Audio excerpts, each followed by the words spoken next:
오늘 하나님 말씀 요한복음 11장 32절로 39절입니다. 요한복음 11장 32절로 39절을 제가 봉독해 드리겠습니다. 마리아가 예수 계신 곳에 가서 배웠고 그 발 아래 엎드려 이르되 주께서 여기 계셨더라면 내 오라버니가 죽지 아니하였겠나이다 하더라. 예수께서 그가 우는 것과 또 함께 온 유대인들이 우는 것을 보시고 심령에 비통히 여기시고 불쌍히 여기사 이르시되 그를 어디 두었느냐 이르되 주여 와서 보옵소서 하니 예수께서 눈물을 흘리시더라.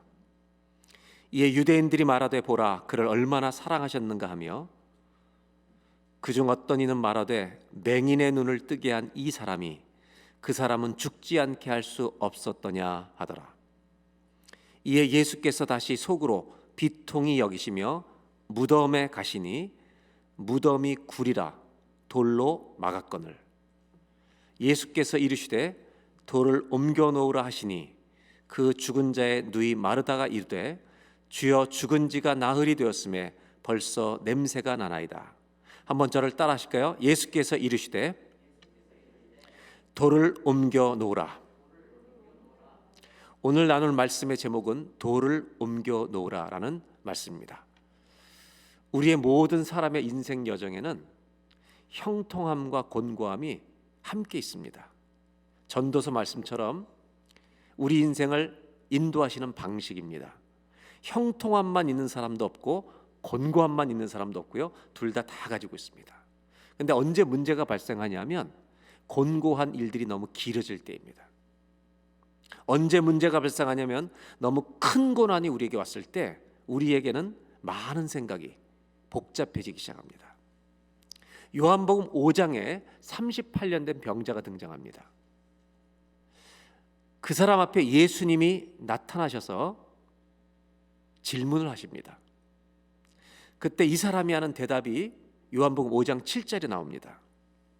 천사가 베데스다 연못에 한번 동한 다음에 가장 먼저 들어가는 사람이 병이 낫는 그 연못가에 이 사람은 있습니다. 5장 7절을 보겠습니다. 병자가 대답하되 주여 물이 움직일 때 나를 못에 넣어주는 사람이 없어 내가 가는 동안에 다른 사람이 먼저 내려갑니다. 이렇게 대답합니다. 이 38년 된 병자는 예수님이 낫고자 하냐 물어보셨을 때 이렇게 대답합니다.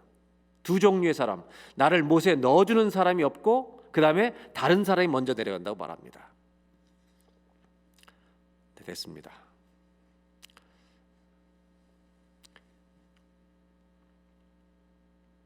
이 사람의 마음속에는 나를 도와서 물속에 넣어줄, 연못 속에 넣어줄 사람이 없었고 또 하나는 자기는 기어가야 되는데 다른 사람들이 제일 먼저 들어가서 그 사람이 나와버린다는 얘기입니다.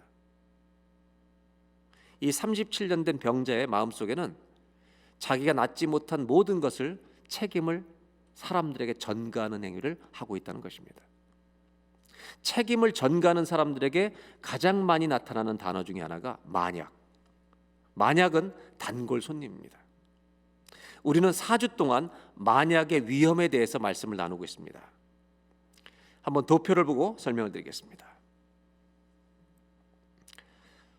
The danger of if, 만약이라고 하는 이 우리를 과거에 묶어버리게 하는 이 단어를 사용하는 우리들의 이 위험함에 대해서 말씀드리는데 첫 번째 주는 사랑하시는 자가 병들었습니다.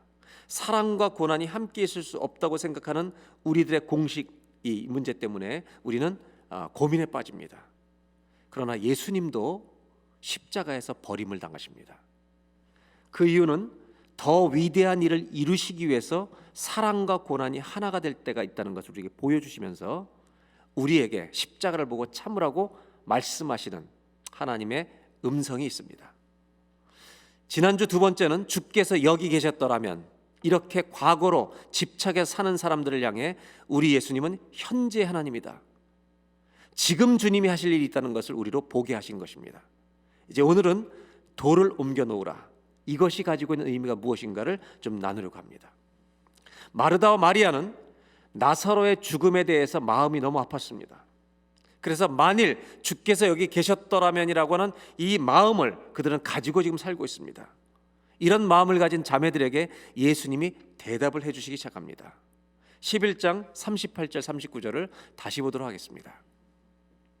38절, 이에 예수께서 다시 속으로 비통히 여기시며 무덤에 가시니 무덤이 굴이라 돌로 막았거늘. 유대인들의 무덤에 굴 안에다 시신을 모셔놓는데 돌로 그 입구를 막아놓고 있습니다. 39절입니다. 예수께서 이르시되 돌을 옮겨 놓으라 하십니다. 나사로가 죽어있는 시신이 그 무덤 안에 있는데 돌을 옮겨 놓으라고 말씀하십니다. 이때 마르다가 대답합니다. 그 죽은 자의 누이 마르다가 이르되 주여, 죽은 지가 나흘이 되었음에 벌써 냄새가 나나이다. 이것이 마르다의 대답입니다. 자, 여러분들에게 한번 질문해 보려고 합니다. 예수님은 돌을 옮겨 놓으라 하셨는데 마르다의 대답이 죽은 지가 나흘이 돼서 냄새가 많이 납니다. 이렇게 대답한 것은 돌을 옮기겠다는 뜻입니까? 그냥 놔두시라는 말입니까? 어떤 말이에요? 옮기겠다는 말이에요? 돌을 옮기지 않겠다는 말입니까? 이 말의 의미는 냄새가 난다고 말하는, 죽은 지 나흘이 됐다고 말하는 이 마르다의 말 안에는 그러실 필요가 없다, 이렇게 지금 주님 앞에 대답하는 겁니다. 우리에게는 하나님을 믿는 믿음과 하나님이 나를 정말 사랑하시는가라는 의심이 함께 공존할 때가 있습니다. 주님을 믿고 있지만, 우리는 믿고 있지만 마음의 상태가 언제나 똑같지는 않습니다. 죽어도 예수님을 절대로 버리지 않겠다고 말했지만 욕하고 잠시 그 주님을 버리고 떠날 수 있는 것은 베드로만이 아닙니다. 우리에게는 다 이런 연약함이 있습니다. 마르다와 마리아는 예수님이 사랑하셨고 그 사랑을 이들도 알고 있었습니다. 그러나 지금은 마음이 별로 편치 않은 상태입니다. 그래서 오늘 이 본문을 읽어보면 예수님의 명령과 마리아의 대답 사이에 갈등이 존재합니다. 예수님은 돌을 옮겨 놓으라 말씀하셨는데 마르다는 벌써 냄새가 나니까 여실 필요 없습니다라고 말하고 있다는 것입니다. 이미 늦었다고 거절하고 싶은 것입니다. 마르다는 이 말을 통해 예수님에게 암묵적으로 어떤 말을 하고 있습니다. 전달하고 있습니다. 오빠가 죽은 것이 예수님이, 우리를 사랑하시는 예수님이 늦게 오셨기 때문이라는 것을 알려주고 있는 것입니다. 하나님, 보고 싶지 않습니다. 내 아픔, 내 원망하는 마음을 열어서 주님께 지금 속시원하게 보여드리고 싶지 않습니다. 됐습니다, 주님. 여기까지 하십시오. 우리를 사랑하신 건 알지만 돕지 않으셨다는 이 문제, 이 모순은 우리가 그냥 가지고 살겠습니다. 힘들지만 그냥 견딜만 합니다. 그냥 놔두십시오. 이렇게 지금 말하고 있는 것입니다. 그런데 우리 예수님은 포기하지 않으십니다. 누가 이겼는지 다음 주에 보게 될 것입니다. 예수님은 아주 냉정하게 그 돌을 계속 치우라고 하신 것 같습니다. 여러분, 사랑이라고 하는 것은 따뜻한 것입니까? 냉정한 것입니까? 사랑은 따뜻합니까? 차갑습니까? 사랑은 따뜻할 때도 있지만 차가울 때도 있습니다. 우리가 자녀들이 잘못할 때 우리는 차갑게 야단을 칩니다. 사랑하지 않아서가 아니라 사랑하기 때문에 책망하시는 것입니다. 하나님의 거룩하심 때문에 주님의 사랑은 냉정할 때가 있습니다. 모든 죄를 용서하시기 위해 죽었지만 여러분, 사함을 위해서만 죽으신 게 아닙니다. 우리를 온전하게 세워가시기 위해서 용서하시고 죽으신 것입니다. 마르다와 마리아의 마음속에 있는 이 섭섭함, 이 불편한 마음, 원망하는 이 마음을 고쳐주시려면 주님은 돌을 치우셔야만 했습니다. 돌을 옮겨 놓으라는 것이 과연 무슨 의미인가? 그것을 오늘 이 아침에 나누려고 합니다. 저와 여러분도 마찬가지인데 우리들의 마음속에는 하나님에 대한 섭섭함, 하나님에 대한 원망들이 다 곳곳에 숨어 있습니다. 모든 신앙인들에게 두 문장이 있다고 말씀드린 적이 있습니다. 하나님 감사합니다. 구원해 주셔서 감사합니다. 또 하나의 문장이 있습니다. 이 말은 잘 안 해요. 가슴속에만 갖고 있지. 하나님 섭섭합니다. 믿음을 지키기 위해 우리는 이 아픔을 꼭꼭 닫아두고 삽니다. 해결해 주시면 좋지만 아니면 할 수 없다, 이 마음으로 삽니다. 돌을 옮겨 놓으라는 말씀은 그 문을 열으라고 하시는 것입니다. 무덤에는 나사로가 있습니다. 마르다와 마리아의 마음속에 주님이 느껴하셨다는 원망이 담겨 있습니다. 그 어둠 속에 돌을 옮겨 놓으라는 것은 주님의 빛이 비추이게 하라는 것입니다. 네 어둠 가운데 빛이 들게 하라는 것입니다. 하나님의 사랑의 빛이 우리의 섭섭한 마음속에 비추이도록 문을 열라고 말씀하시는 것입니다. 왜냐하면 요한복음 8장 12절에 있는 말씀처럼 예수님이 빛이시기 때문입니다. 요한복음 8장 12절을 보겠습니다. 예수께서 말씀하여 이르시되 나는 세상의 빛이니 나를 따르는 자는 어둠에 다니지 아니하고 어둠 속에 머물러 있지 아니하고 생명의 빛을 얻으리라. 우리 주님은 저와 여러분의 마음속에 빛을 비추어지기 원하시는 분이십니다. 예수님은 마르다가 열고 싶지 않은 원망과 섭섭함과 가득 찬 그 무덤의 돌을 옮겨 놓으라고 말씀하십니다. 돌을 치우고 마르다와 마리아를 데리고 원망한 현장을 주님이 직접 보겠다고 말씀하십니다. 돌을 옮겨 놓으라는 이 말씀은 이 원망과 섭섭함과 억울함을 가지고 살아가는 이들에게 하시는 말씀입니다. 닫힌 문을 열어라. 그곳에 하나님의 사랑의 빛이 비추이게 하라. 우리를 향한 주님의 마음이 이 말씀 속에 있다는 것입니다. 오늘 저는 돌을 옮겨 놓으라는 주님의 이 말씀, 이것을 통해 우리에게 주님이 무엇을 원하시는지를 첫 번째로 나누길 원합니다. 주님은 우리의 아픔이 있는 곳에, 우리의 아픔이 어둠이 되어버린 곳에 빛을 비추어 주기 원하십니다. 너는 나에게 여전히 소중하다, 이것을 확인시켜 주기 원하신다는 것입니다. 우리는 이런 아픔들을 자꾸 덮어두고 살아가려 하는지 모릅니다. 하나님 섭섭합니다. 하나님 사랑하시지 않는 것 같습니다. 이런 마음 속에 주님의 빛이 들어오도록 마음문을 열라는 것입니다. 요한 1서 1장 5절에 이렇게 말씀하십니다. 우리가 그에게서 듣고 너에게 전하는 소식은 이것이니 곧 하나님은 빛이시라. 그에게는 어둠이 조금도 없으시다는 것이니라. 하나님은 우리 안에 어둠이 있기를 원하지 않으십니다. 그분은 빛이시기 때문입니다. 그분의 빛이 비추일 때 우리의 어둠은 사라질 줄로 믿습니다. 우리는 자꾸 이런 믿음을 지킨다는 이름으로 이런 아픔들을 꾹꾹 눌러놓고 있는지 모릅니다. 거기에 익숙합니다.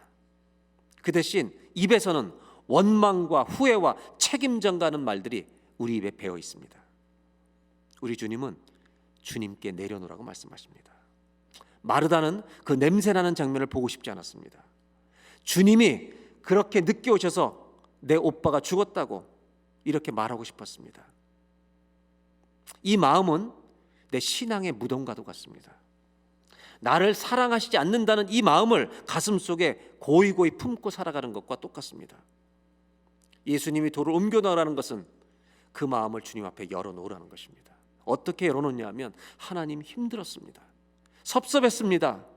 이것을 우리가 어떻게 받아들입니까? 우리 마음을 열어서 주님 앞에 내려놓으라는 것입니다.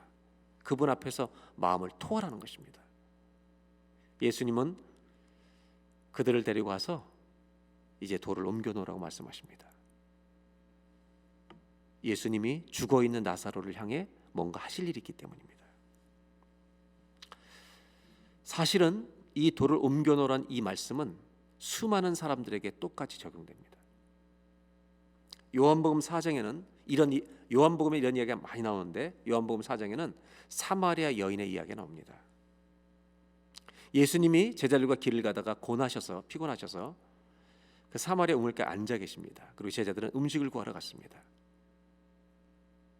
그때 사마리아에 아주 사연이 많은 여자가 그 앞에 옵니다. 예수님은 그녀를 기다리고 있었던 것 같습니다. 4장 7절입니다.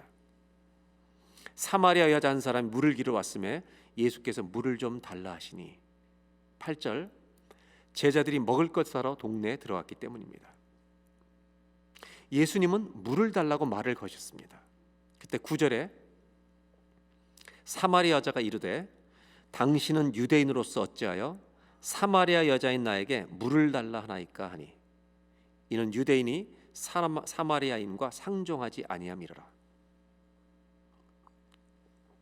이 여자는요 예수님이 물을 달라고 하셨을 때 가급적 어떻게든지 빨리 대화를 끊고 싶었습니다. 왜냐하면 이 여자는 얼마나 놀랐는지 모릅니다.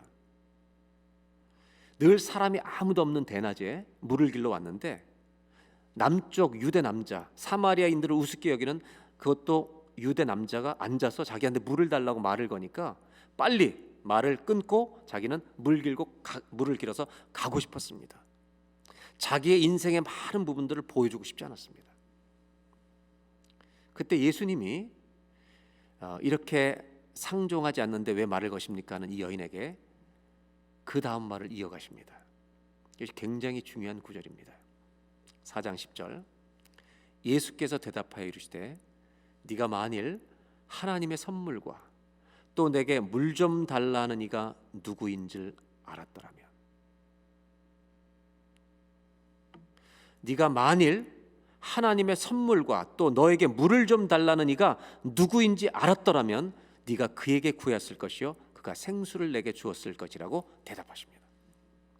이 여자는 대화를 중단하고 싶은데 예수님은 자꾸 말을 거시는 겁니다. 근데 여기에서 여러분 예수님도 만약에를 사용하십니다.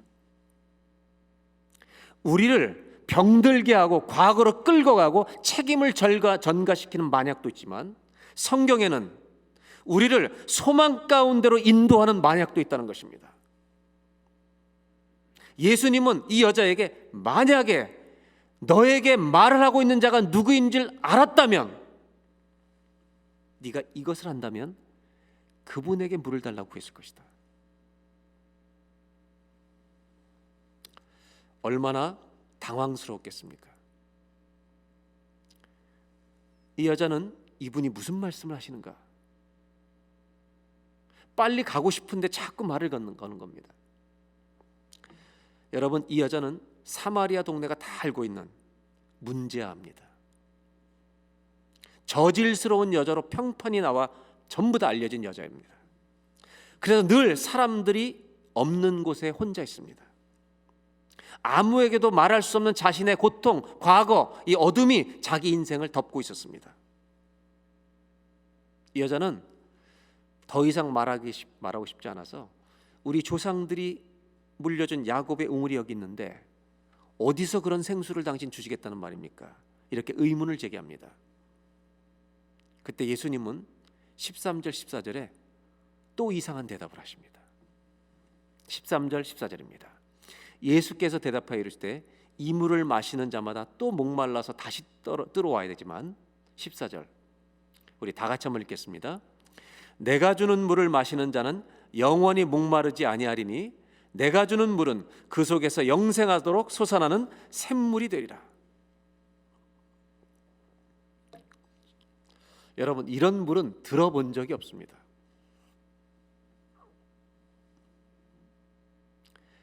어떤 물이 먹었는데 다시는 목마르지 않는 물이 있겠습니까? 그 물은 그 속에서 영생하도록 솟아나는 영생의 샘물이라고 말씀하십니다. 이 여자는 다른 것은 몰라도 이거는 갖고 싶었습니다. 물을 안 길러오면 사람들을 안 만나도 되잖아요. 자기는 어둠을 좋아하는 여자니까. 그래서 뭐라고 말합니까? 15절에 여자가 이래 주여 그런 물을 저한테도 주십시오. 목마르지도 않고 그런 물 길러 나올 필요도 없네요. 너무 좋네요. 이 물 주십시오라고 얘기합니다. 이것이 여자의 요청이었습니다. 그런데 우리 예수님은요 굉장히 냉정하십니다. 여러분, 사랑이 차가울 때가 있습니다. 절대로 그냥 주시지 않습니다. 이 여자는 더 감추고 싶었습니다. 우리 주님은 한 가지를 물을 주시기 전에 먼저 요청하십니다. 그것이 16절 17절입니다. 16절 17절 네 남편을 불러와라. 이 여자가 대답합니다. 나는 남편이 없나이다. 그때 예수께서 이르시되 네가 남편이 없다는 말이 옳도다. 그러면서 이 여자가 꼭꼭 감춰놓고 있는 어둠을 다 끄집어내십니다. 이 여자의 모든 어둠이 빛 되신 주님 앞에 노출되는 장면입니다. 18절입니다. 너에게 남편 5이 있었고 지금 있는 자도 내 남편이 아니니 네 말이 참되도다. 자기의 모든 과거가 이 남자 앞에서 다 끄집어내서 드러나는 순간입니다. 얼마나 창피했겠습니까? 이 여자는 대화를 마무리하려고 합니다. 자기의 모든 걸 아는 것 같으니까 자기가 아는 지식 중에 이분을 규정할 수 있는 단어를 하나 찾습니다. 그리고 뭐라고 얘기하는지 아세요? 19절에 이렇게 말합니다. 당신은 선지자시군요. 선지자니까 이런 걸 알겠지 라고 얘기를 합니다. 여러분, 이제 이 여자는 이 정도 얘기하고 좀 헤어지고 싶습니다. 그러면서 약간의 지식을 얘기합니다. 자기 과거가 좀 드러났기 때문에 옛날 우리 조상들이 이 산에서 예배하고 저 산에서 예배하라고 가르쳐 왔습니다 라고 얘기했더니 이 산도 아니고 저 산도 아니다. 어떤 장소가 중요한 게 아니라 마음이 더 중요하다. 신령과 진정으로 예배할 때가 오는데 지금이 이때다. 이 여자를 하나님 앞으로 인도하고 계신 것입니다.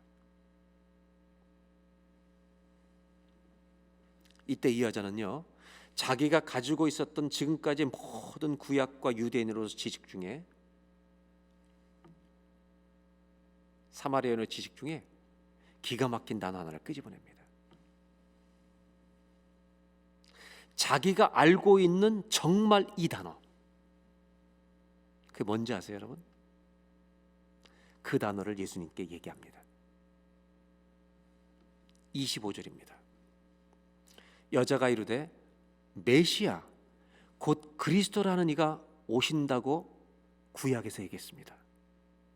그분이 오실 걸 내가 아는데, 우리의 구원자 메시아 그리스도, 이분이 오실 줄 아는데 그가 오시면 모든 것을 우리에게 알려주실 것입니다. 우리에게 해답이 되실 것입니다. 이 모든 것을 건져주실 것입니다 라고 대답합니다. 그때 예수님의 대답은 더 놀랍습니다. 26절 예수께서 이르시되 너에게 말하고 있는 내가 그라. 이것은요, 충격적인 만남이고 충격적 사건입니다. 이 여자는 자기가 알고 있는 모든 지식 가운데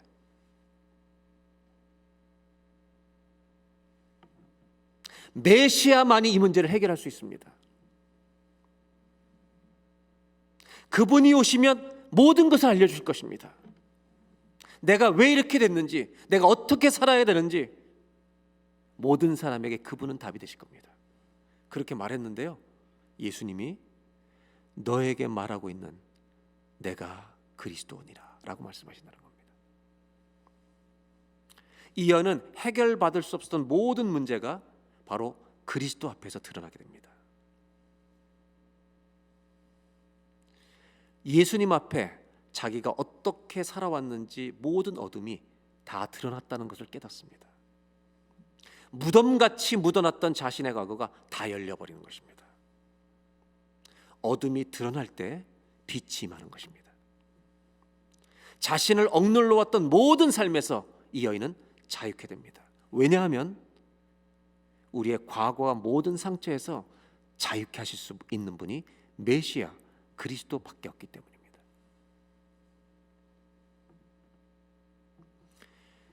헨리 나웨는 분별력이라는 책을 썼습니다. 그 책의 한 챕터에서 우리 기독교 영성의 대가인 토마스 머튼을 소개합니다. 토마스 머튼의 자서전 한 책을 소개합니다. 그 자서전에 제일 먼저 나오는 문장이 뭔지 아세요? 토마스 머튼이 자기에 대해 쓴 겁니다.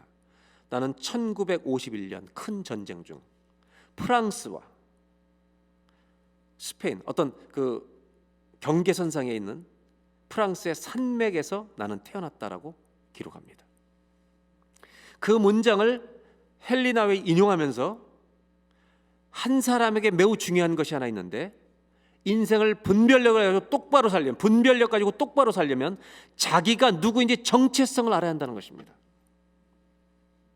정체성을 알아야만 바르게 살 수 있다는 것입니다. 그러면서 이런 질문을 던집니다. 이 세상에서 자기가 몇 년도에 어느 나라에서 태어날 것을 결정할 수 있는 사람이 있겠냐고.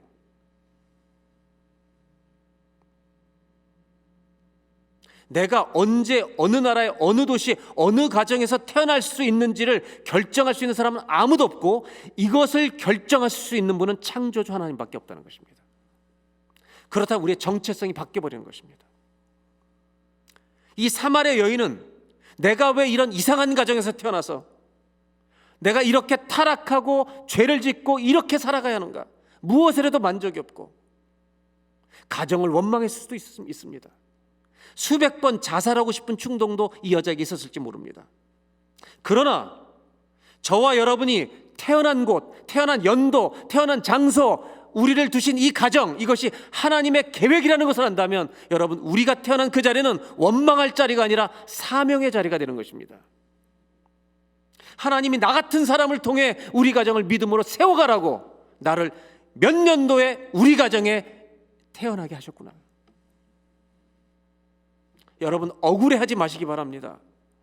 우리 가정에 태어난 것, 이 남자를 만난 것, 이 여자를 만난 것, 이렇게 살아가는 것, 여러분 원망할 자리가 아니라 하나님이 나를 통해 이 가정을 섬겨 세우라고 우리를 보내주신 사명의 자리라는 것입니다.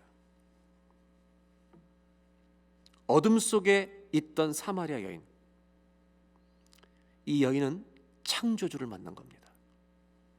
자신을 구원하게 오신 예수님을 만난 것입니다. 그 여인이 걸어왔던 모든 죄악, 실패, 고통, 사람들을 피하며 살아왔던 그 모든 어둠이 예수님 앞에 다 드러나 버린 것입니다. 그의 어둠 가운데 빛이 비추어 버린 것입니다. 예수님과 이 여자 사이의 대화는, 자세한 대화는 성경에 없습니다. 근데 저는요, 이걸 읽으면 상상할 수 있습니다. 이 여자가 예수님 앞에서 무슨 말을 했을까? 동네 뛰쳐가서 얼마나 기뻐서 소리쳤습니까? 그것을 보면 저는 충분히 짐작합니다. 이 여자는 예수님 앞에서 엉엉 울었을 것입니다. 주님, 내가 얼마나 힘들게 살았는지 아십니까? 내가 얼마나 손가락질 받으며 살았는지 아십니까? 내 죄와 이 계속되는 실패, 이 어둠을 어떻게 할 수가 없었습니다. 주님께 얼마나 토해냈겠습니까? 무덤같이 덮고 있던 그 마음을 열었다는 것이 돌을 치운 것입니다. 성경은 자세한 기록을 담고 있지 않습니다. 그러나 이 성경을 읽어보는 사람은 누구나 짐작할 수 있습니다. 예수님은 이 울고 자기 삶을 하소연한 이 여인에게 무슨 말을 하셨을까? 저는 그것도 짐작이 갑니다. 내가 너를 자유케 하기 위해 왔다. 내가 너를 어둠에서 꺼내주기 위해 왔다.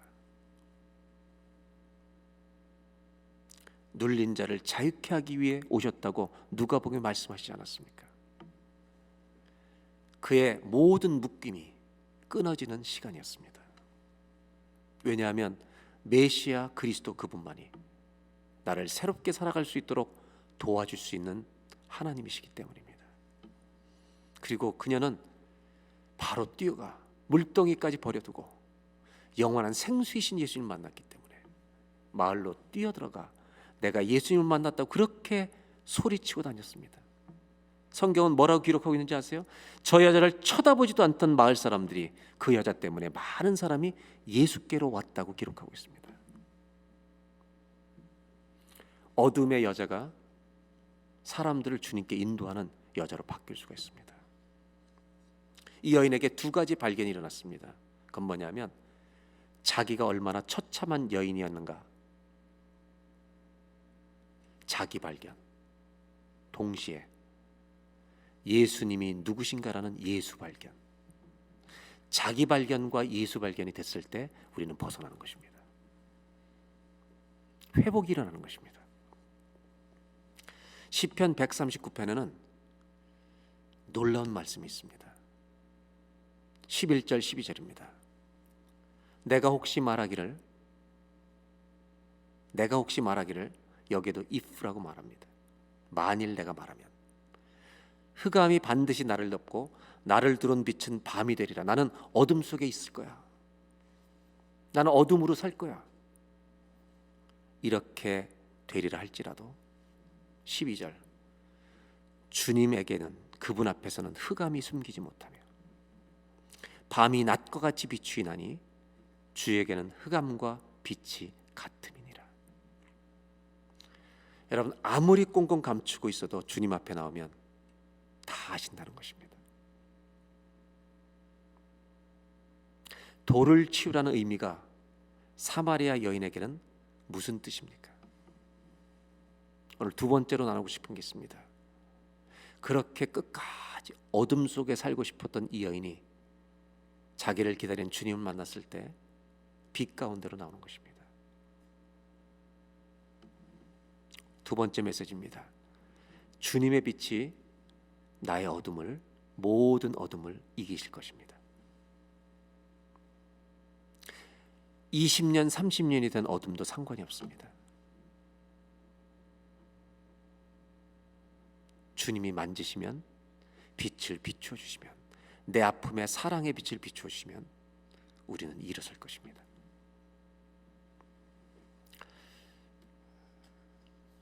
제가 서울에서 목회하던 교회에 교육 목사를 하고 있을 때였습니다.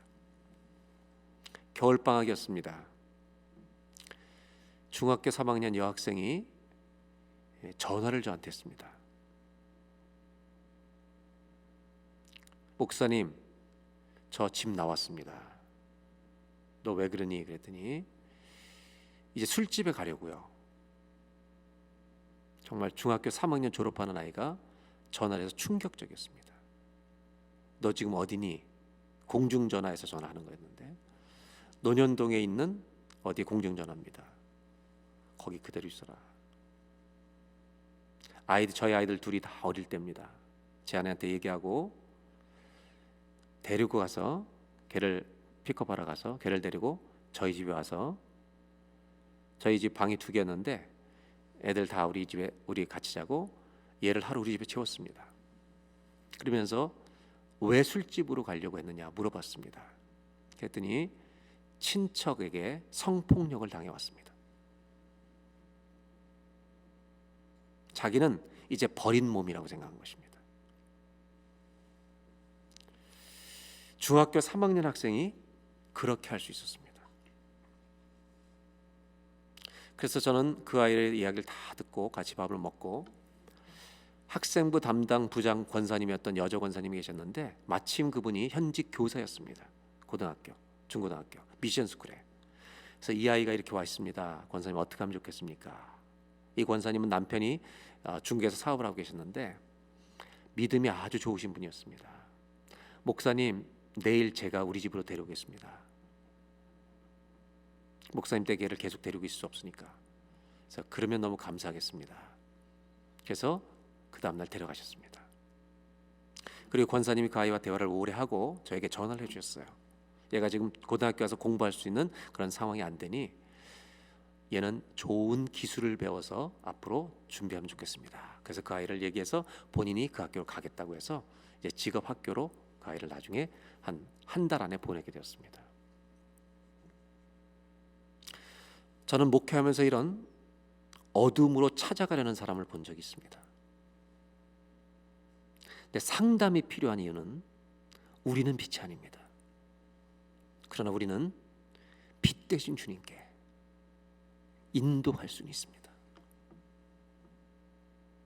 그 일은 우리가 할 수 있는 일입니다. 자기 어둠이 남은 인생을 다 망치게 할 만큼 어두워도 주님의 빛이 이기십니다.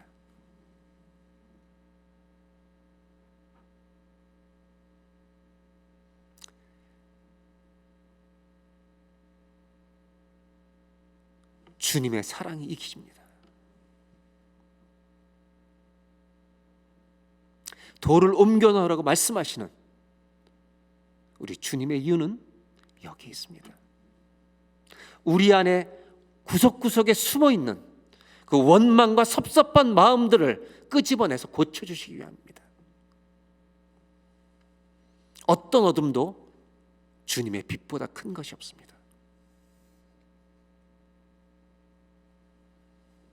주님의 빛이 우리의 모든 어둠을 이기실 것을 믿습니다. 그래서 요한복음 1장에 예수님이 말씀이 육신이 돼서 빛으로 오셨다고 말씀하십니다. 그 빛이 어둠에 비추되 어둠이 깨닫지 못하더라. 이 말씀이 번역으로 원문 번역을 다시 하면 어떤 의미로 번역할 수 있냐면 어둠이 빛을 이기지 못하더라. 이렇게 번역할 수 있는 말입니다. 우리의 오래된 어둠, 주의 빛을 이기지 못합니다. 돌을 옮기라는 말씀이 무슨 의미인지 또 한 가지 말씀을 보고 좀 나누려고 합니다. 처음 말씀드렸던 38년 된 병자 이야기입니다. 베데스다 연못가에 기다리고 있는 이 병자에게 예수님이 오셔서 요한복음 5장 6절에 한 가지 질문하십니다. 5장 6절입니다. 예수께서 그 누운 것을 보시고 병이 벌써 오랜 줄 아시고 이르시되 네가 낫고자 하느냐 이렇게 물어보십니다. 저는 이 질문이 이상하다고 생각합니다. 여러분, 낫고 싶지 않은 사람이 있겠습니까? 병이 낫고 싶지 않은 사람이 있겠습니까? 근데 네가 낫고자 하느냐라고 왜 물어보실까요? 이 의미를 조금 이따 말씀드리겠습니다. 예수님은 이 사람을 고쳐주십니다. 일어나 걸으라고. 베데스다 연못가가 아니라 주님이 해답이 되십니다. 근데 그날이 안식일이었습니다. 여러분, 유대인들 바리새인들이 이걸 문제 삼습니다.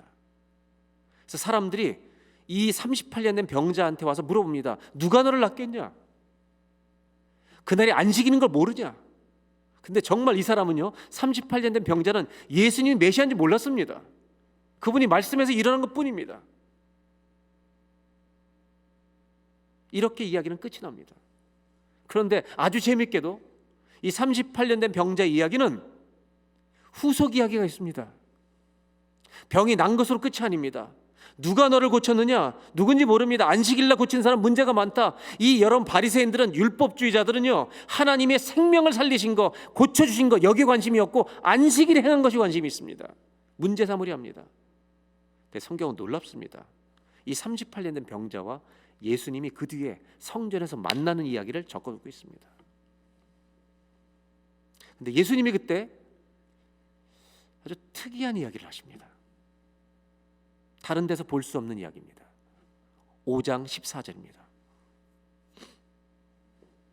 그 후에 예수께서 성전에서 그 사람을 만나 이르시되 보라 네가 이제 나았으니 성전에서 우연히 만났습니다.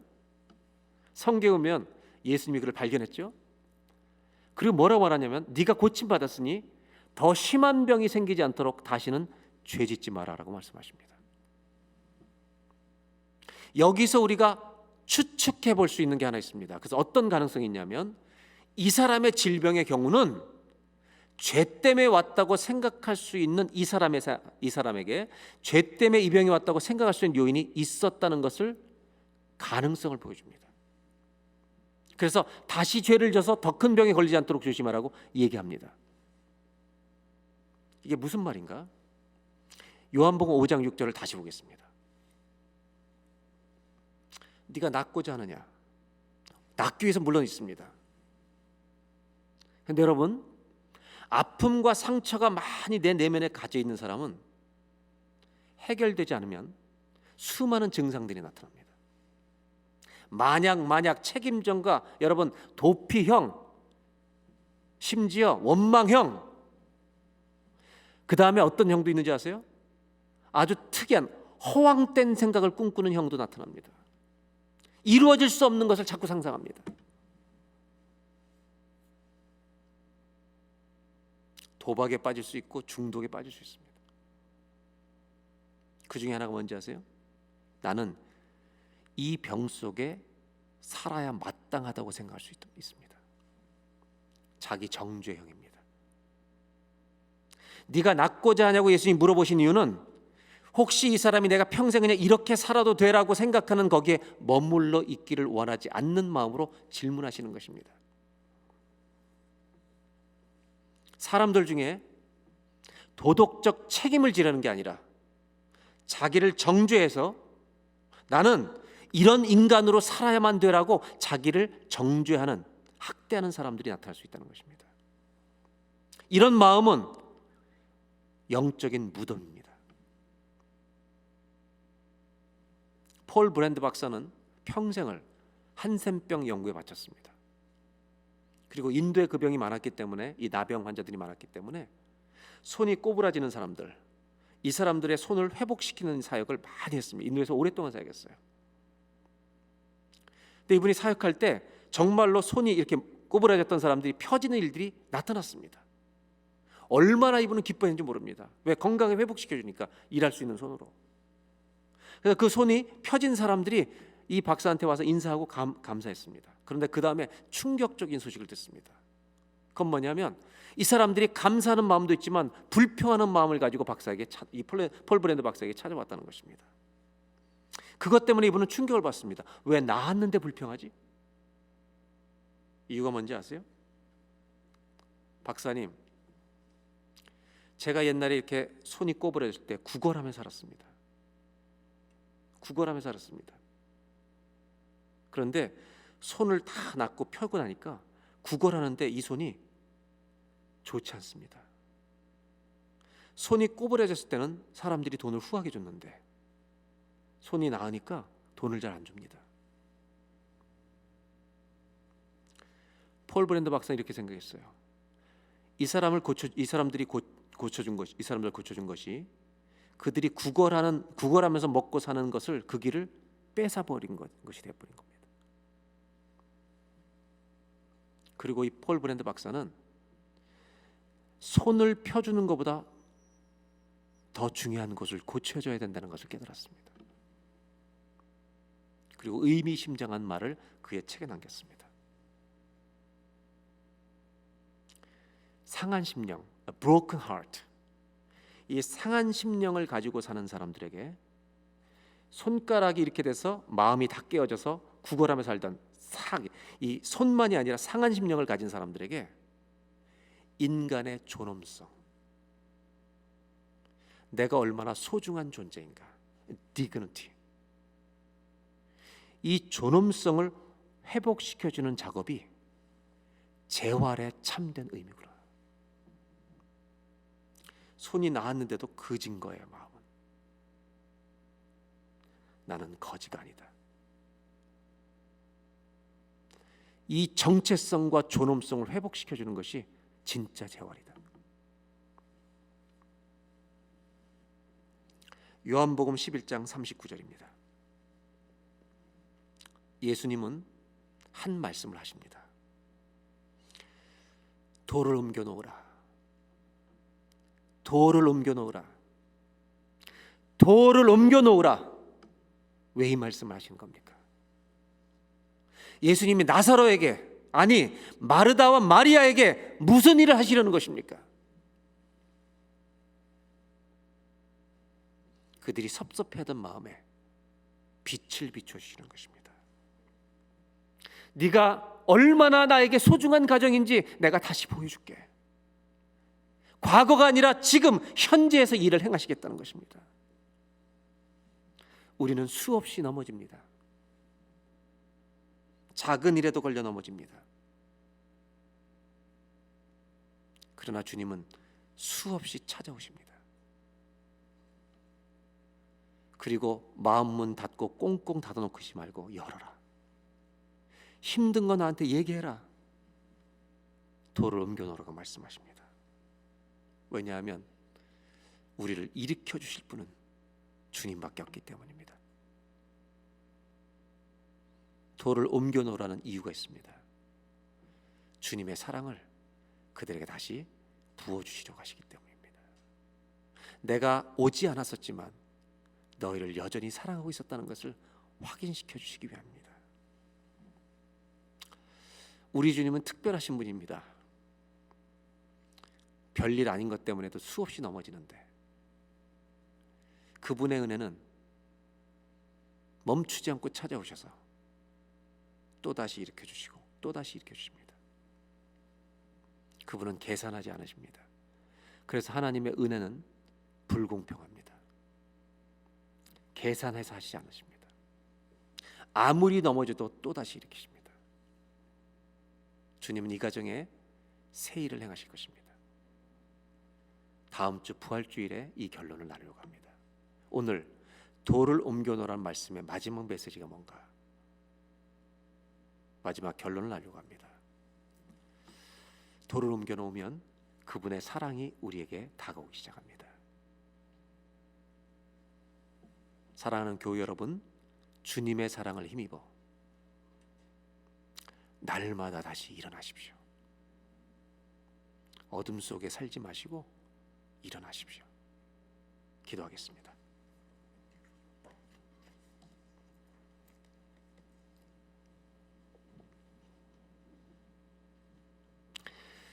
주님이 왜 그때 안 오셨습니까? 원망하는 마음이 있었습니다. 아는 것이 아니다. 더 위대한 일을 하기 위해 내가 기다리고 있는 것이다. 정말 우리가 이것을 믿을 수 있을까요? 의심이 떠나고 정말 하나님의 빛이 우리가 가슴에 비추어지는 일이 있을까요?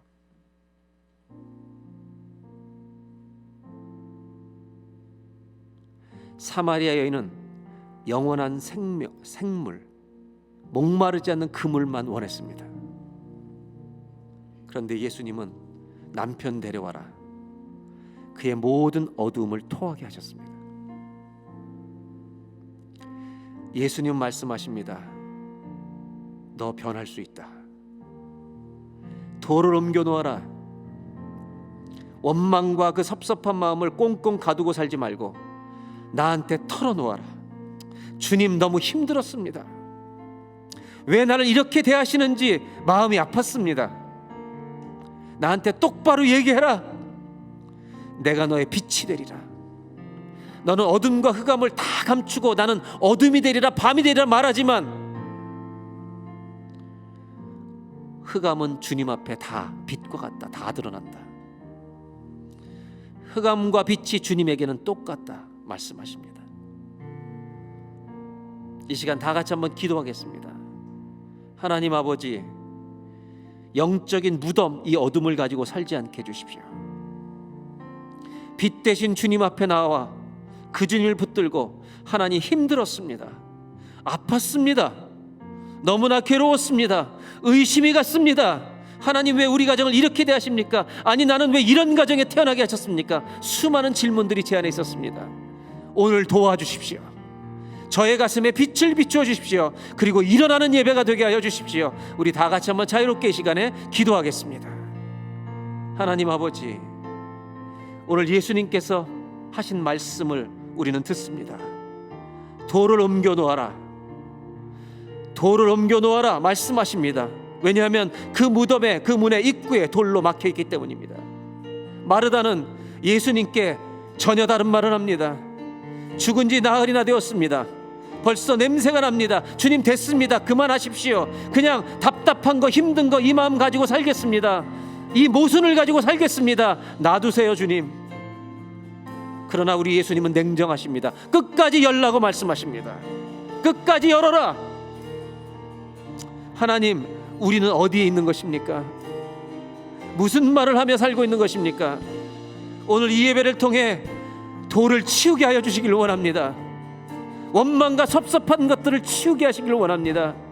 내가 우리 가정에 태어난 것은 하나님이 우리 가정을 믿음 안에서 살리라고, 세우라고, 너의 헌신이 필요하다, 사명이 있다 말씀하신 줄 믿습니다. 하나님, 더 이상 내가 태어난 가정이 원망과 억울함의 자리가 되지 않게 하시고 하나님의 나라와 영광을 위해 내가 일할 수 있는 하나님 주신 기회요, 귀한 가정이요, 귀한 열매여 땅이라는 것을 알게 하여 주시길 원합니다. 하나님, 감사함으로 이 일들을 감당하게 도와주시옵소서.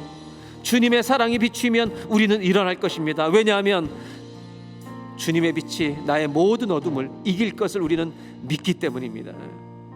어둠이 빛을 이기지 못합니다.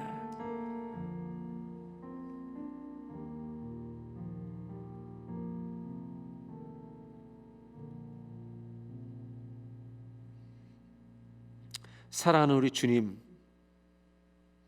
빛이 되어주셔서 감사합니다. 왜냐하면 우리 안엔 어둠이 있기 때문입니다. 소망이 되어주셔서 감사합니다. 우리 안에 원망이 있기 때문입니다. 절망이 있기 때문입니다. 주님 만나면 감사하는 사람으로 변화되게 고쳐주시니 감사합니다. 우리의 모든 억울함과 불평과 원망이 주님의 빛을 비추임 받음으로 말미암아, 주님의 사랑에 비춰짐으로 말미암아 고침받고 다시 일어나는, 날마다 일어나는 예배가 되게 하여 주시옵소서. 수십 번 수백 번 넘어져도 한 번도 거절치 않으시고 계속해서 와주셔서 감사합니다. 그 은혜 잊지 않는 우리들 되게 하여 주옵소서. 우리의 전부이신, 우리의 소망이신, 우리의 빛이신 예수 그리스도의 이름으로 간절히 기도하옵나이다.